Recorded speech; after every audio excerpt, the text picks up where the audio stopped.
اسلامي امارت ټول تمرکز د داخلي صنعت په پیاوړتیا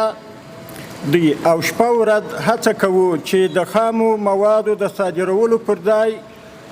د یادو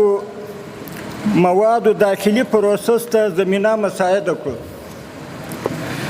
او د دوامداره پراختیا اصل ته په کتو د هیواد منافع مدیریت کړو. د نړیوالې او سیمهییزې سیاسي او اقتصادي فضا تنګول او د تحریمونو اوږدول به هیڅ صورت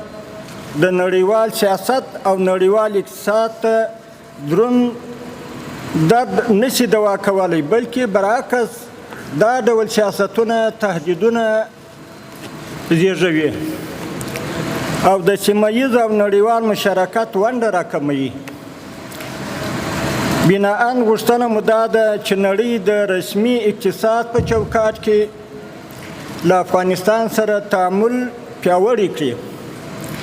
او د بېساري امنیتي او سیاسي ثبات او بالقوه ظرفیت څخه ګټه واخلي.